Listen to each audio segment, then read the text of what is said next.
కొన్నిసార్లు విశ్వాసంతో చేసే పనులు కొంతమందికి హాస్యాస్పదంగా అనిపిస్తాయి. మనం ప్రదర్శించేటువంటి విశ్వాసం కొంతమందికి నవ్వు పుట్టించిద్ది, ఆశ్చర్యాన్ని కలిగించిద్ది. మరి అదే విశ్వాసం గొప్పతనం. విశ్వాసాన్ని మనం తక్కువ అంచనా వేస్తాం, అంతగా దాని గురించి ఆలోచించాం. కానీ విశ్వాసంతో వేసిన అడుగులు తీసుకొచ్చిన జయాలు ఎంత ఆశ్చర్యాన్ని కలిగిస్తాయో కదా. ఇప్పుడు యెహోషాపాతు అలాగే యుద్ధానికి వెళ్తుంటే చూసేవాళ్ళు ఏమనుకుంటారు?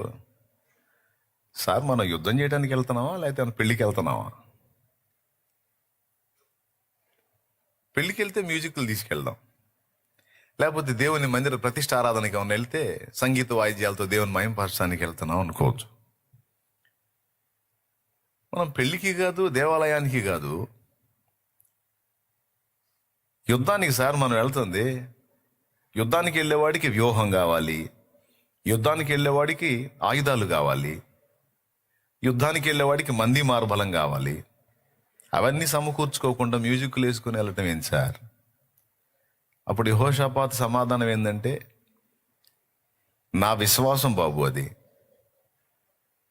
నా విశ్వాసం. ఎందుకంటే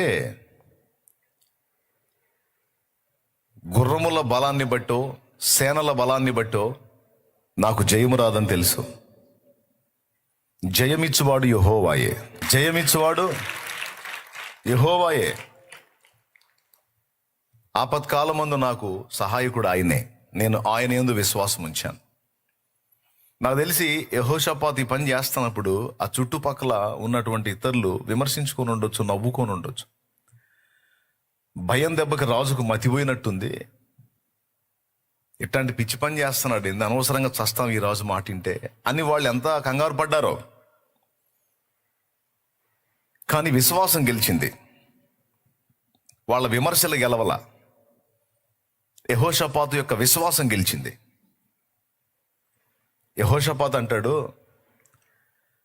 యుద్ధమైనా సరే, ఇంకొకటైనా సరే నేను ఆయనను ముందు పెట్టుకొని ఆయనను స్తుతిస్తూ వెళ్తాను. యుద్ధ భూమిలో కూడా నేను ఆయన్ని స్తుతిస్తాను. స్తుతి చేయుట ద్వారా నా దేవుడు కదులుతాడన్న విశ్వాసం నాకుంది. ఆయన కదిలితే కత్తి, ఈటె, బాణము, బరిస అనే వాడే పని లేకుండా శత్రు వినాశనం ఆయనే చేస్తాడు. నా మీదకి వచ్చిన వాళ్ళంతా ఆయనే చూస్తాడు. ఆయన రావాలనే నేను ఈ పని చేస్తాను. అంటే యెహోషాపాతు మొదట దేవుడు ఉన్నాడని నమ్మాడు. ఆ దేవుడు ఎవరు? తన పితరుల దేవుడైన యెహోవా అని నమ్మాడు. మూడవది, ప్రతికూలతలలో సైతం విశ్వాసంతో ఆయనని స్తుతించి ఆయనను ఆశ్రయించుట ద్వారా ఆయన కదిలి వచ్చి కార్యం చేస్తాడని నమ్మాడు. 3 సంగతులు నమ్మాడు ఆయన.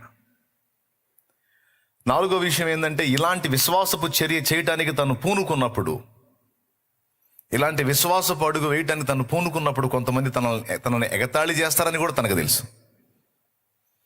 అయినా వాళ్ళు ఎగతాళి చేస్తారు, వీళ్ళు విమర్శిస్తారు అనుకుంటా కూర్చుంటే ఎట్లా? దేవుణ్ణి కదిలించాలా, దేవుడు దిగి రావాలా, ఇప్పుడు యుద్ధంలో నేను గెలవాలా, ఇంకా లేకపోతే నాకు బలం చాలదు అని గ్రహించి విశ్వాసాన్ని బట్టి ఇలాంటి పని చేస్తే చూసిన వాళ్ళకేమో అది పిచ్చి పని, కానీ దేవునికి అది ఇష్టమైన పని. వెరసి యెహోషాపాతు గెలిచి వచ్చాడు. కత్తి వాడలేదు, ఈటె వాడలేదు, బాణం వాడలేదు, బరిస వాడలేదు. ఆ పనంతా దేవుడే చూసుకున్నాడు. చాలా ఈజీగా అలాగ పోయాడు, ఇలాగొచ్చేసాడు. సంగీత వాయిద్యాలు వాయించే సేవకుల్ని ముందు పెట్టుకున్నాడు. సేవకుల్ని జయం వచ్చేసింది. సేవకులు ఏం చేస్తారండి? కత్తులు ఆడతారా, కటార్లు ఆడతారా? సేవకులు ఏం చేస్తారు? కానీ దేవుడు కార్యం ఎలా జరిగిందో చూడు. విశ్వాసం, విశ్వాసం, విశ్వాసం. విశ్వాసంతో కొన్నిసార్లు మనం చేసేటువంటి ప్రయత్నాలు, వేసే అడుగులు చూసే వాళ్ళకి హాస్యాస్పదంగా, పిచ్చితనంగా కనిపిస్తాయి. కానీ విశ్వాసం ఎప్పుడు పిచ్చిది కాదు, ఉండాల్సిందే విశ్వాసం. జయం ఇచ్చేదే విశ్వాసం. లోకమును జయించిన విజయము మన విశ్వాసమే అని రాస్తుంది. దేవునికి స్తోత్రం కలుగును గాక. ఆయన యందు మనం ఉంచిన విశ్వాసము మనల్ని సిగ్గుపడనీయదు. Amen, amen. ఇది ఒక వింత చర్య.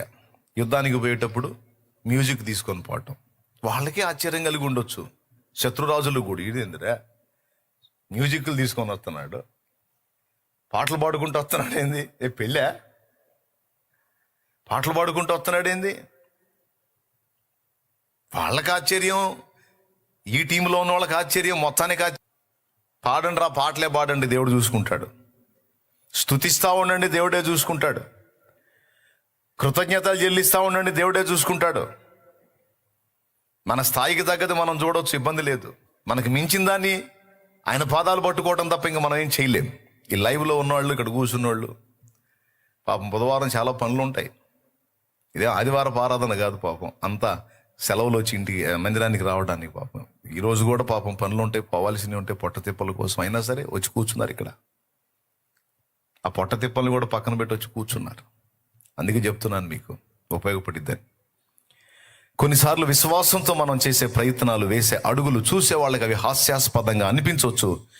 కొన్నిసార్లు నువ్వు చేసే విశ్వాసపు ప్రయత్నాలు నీకే నవ్వు పుట్టించవచ్చు, కానీ నిజం జరుగుతుంది. అది దేవునికి మహిమ కలుగునుగాక. యెహోషాపాతు ఎలా చేశాడా? హిజ్కియా రబ్షాకే అనేవాడు పెద్ద దండును వేసుకొని వచ్చాడు. సన్హెరీబ్ దగ్గర వర్క్ చేసేవాడు రబ్షాకే అనేవాడు. ఆ పెద్ద దండును వేసుకొని వచ్చాడు.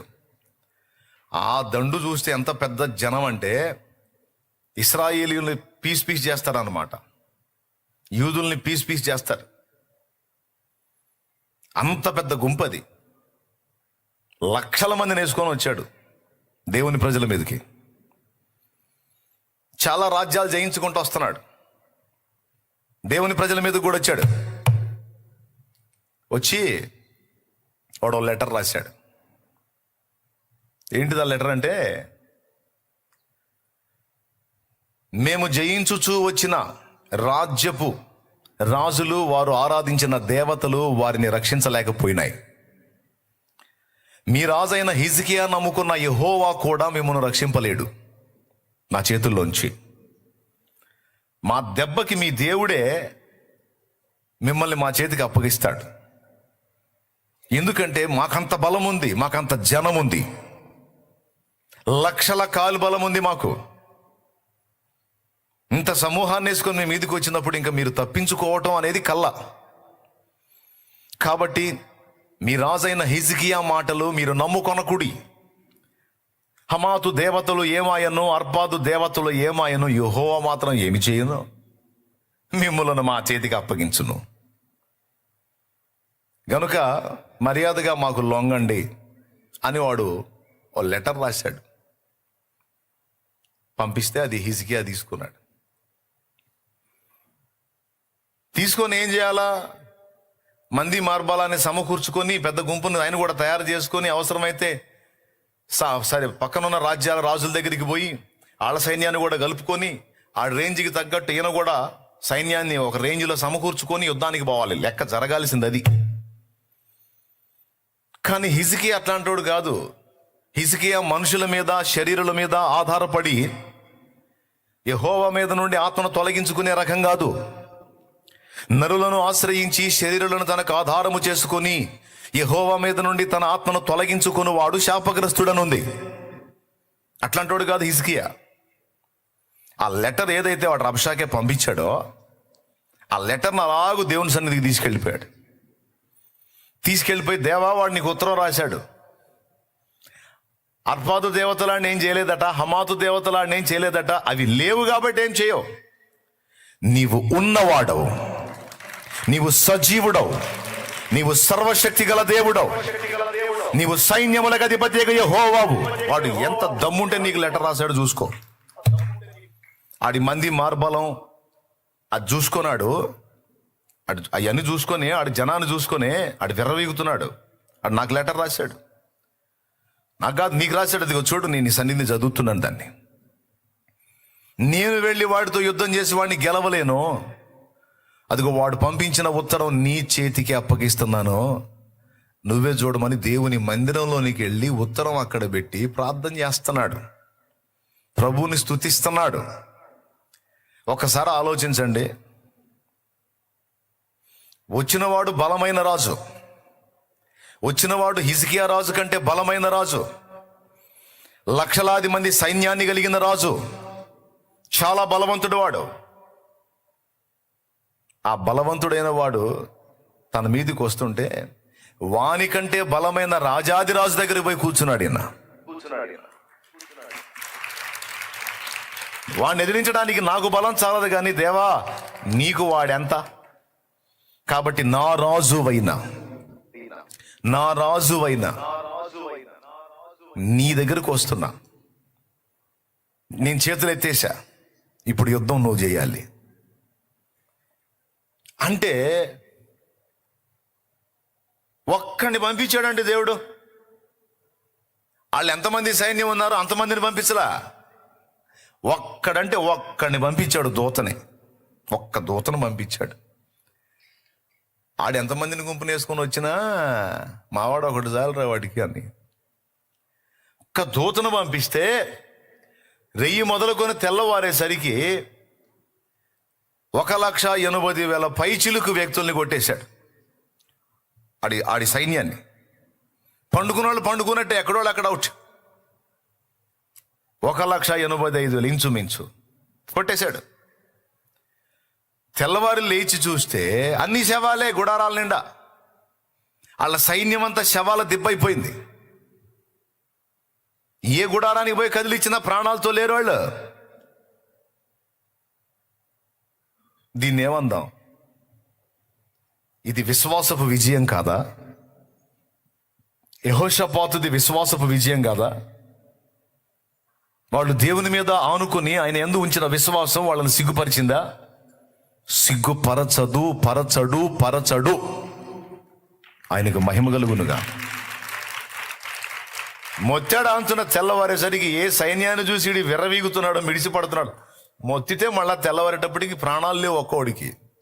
శవాలైపోయారు, శవాల దెబ్బలు. అడు చూడు, లేపుతాడు చూడు, ఏడున్నాడు రా లేవటానికి, అవుట్.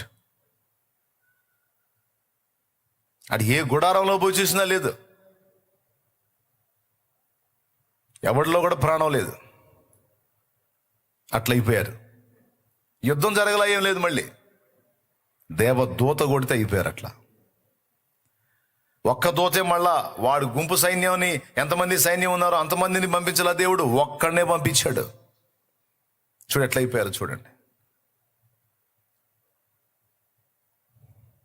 ఎందుకు ఈ విషయం చెప్తున్నానంటే, మన జీవన పోరాటంలో కావచ్చు, మన ఆత్మీయ జీవితంలో ఎదురవుతున్న పోరాటాలు కావచ్చు, అన్నిట్లో విజయ రహస్యం ఒక్కటే, విశ్వాసం. ఆయన యందలి మన విశ్వాసం, ఆయన యందలి మన విశ్వాసమే మన విజయ రహస్యం. నన్ను నమ్ముతున్నావా? అవును తండ్రి, నిన్నే నమ్ముతున్నా. నా వైపు చూడగలవా? నేను ఏ నరుడి వైపు చూడాల, నీ వైపే చూశాను. సరే, ధైర్యంగా ఉండు, నేను చేస్తా. అయిపోయింది. తెల్లవారేసరికి మొత్తం శవాల దిబ్బ అయిపోయింది. హిజ్కియా రాజు లెటర్ తీసుకొని దేవాలయంలోకి వెళ్తుంటే రాజ్యంలో జనం ఏమనుకొని ఉంటారు?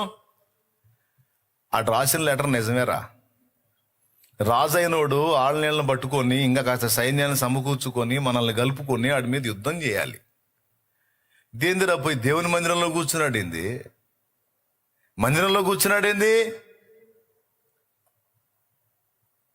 ఆయన ఏం చేస్తాడో చూపించాడు.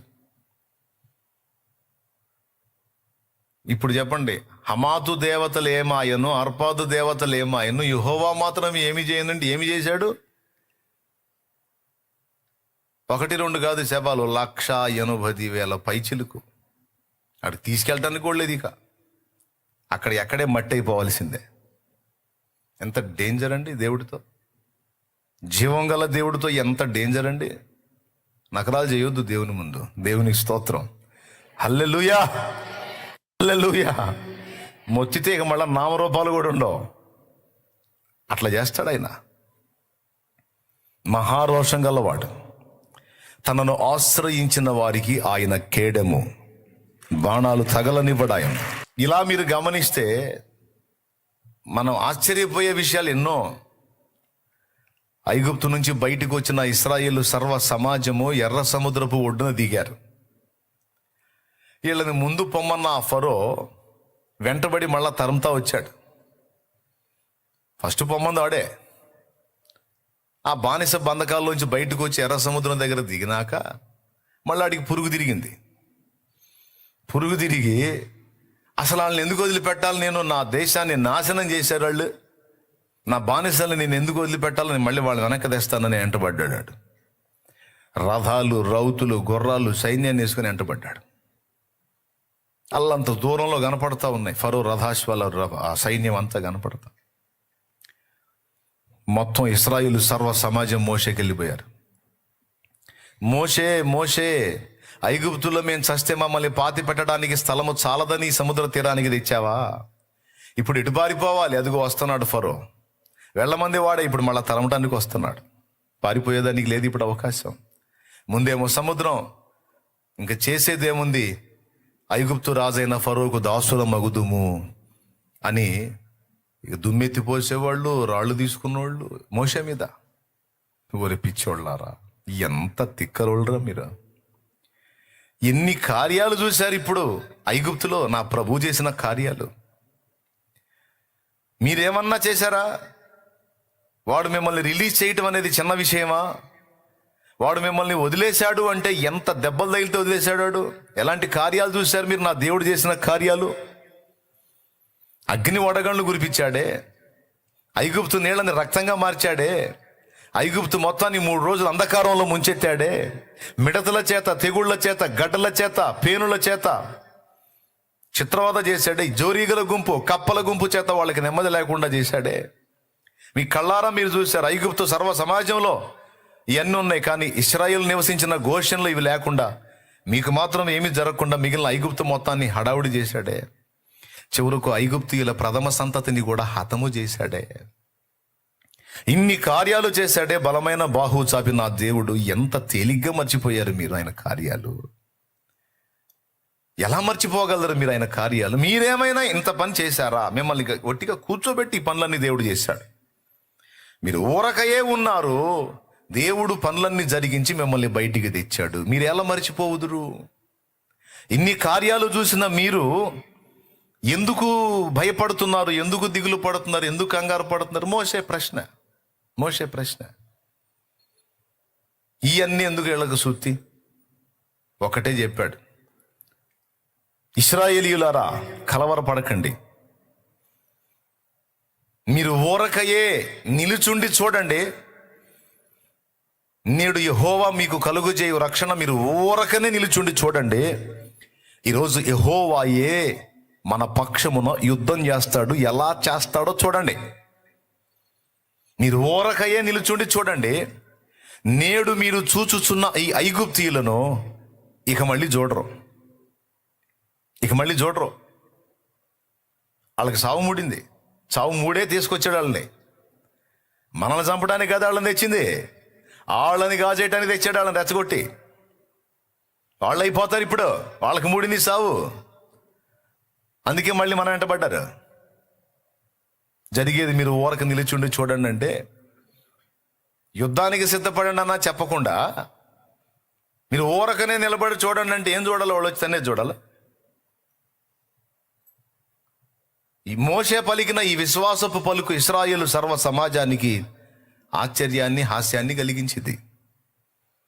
కానీ మోషే చెప్పేదేంటి? విశ్వాసం.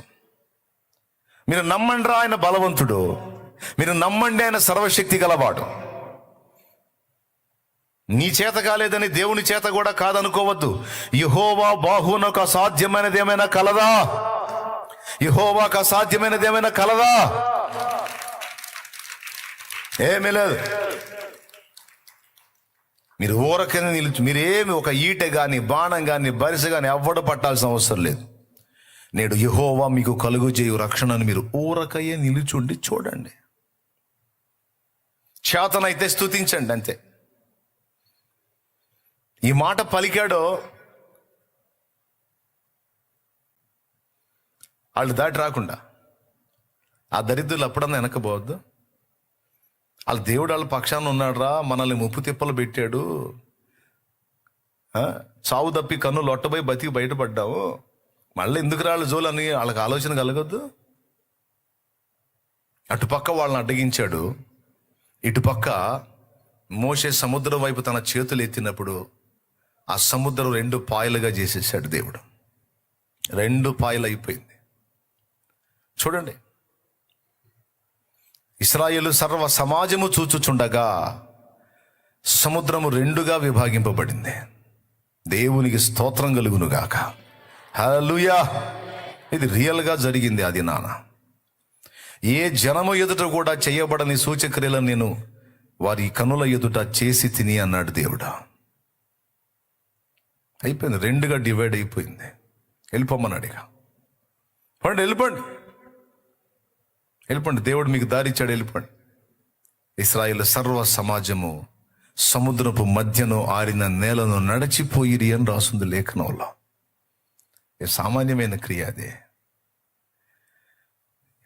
ఆనాడు ఇశ్రాయేలుకు తోడై ఉన్న ఆ దేవుడే ఈరోజు నీకు నాకు తోడై ఉన్న దేవుడు. ఆనాడు మోషే, ఇశ్రాయేలు సర్వ సమాజం ఎవరిని సన్నుతించారో, యెహోషాపాతు, హిజ్కియా ఎవరిని సన్నుతించి ఎవరి మీద డిపెండ్ అయ్యారో, ఆ దేవుడు ఈరోజు నీకు నాకు దొరికాడు. ఈరోజు నీకు నాకు ఆయనే దేవుడు. వారి దేవుడే నా దేవుడు, వారి దేవుడే నీ దేవుడు. సృష్టికర్త ఆయనే. ఇశ్రాయేలు సర్వ సమాజాన్ని నిర్మించిన వాడు ఆయనే, నన్ను నిర్మించిన వాడు ఆయనే. మళ్ళీ వాళ్ళ దేవుడు మనకు వచ్చాడు కాదు, మనందరినీ నిర్మించిన నిర్మాణకుడు ఆయనే. మన తండ్రి, మన సృష్టికర్త, మన సమస్తమును. హల్లెలూయా.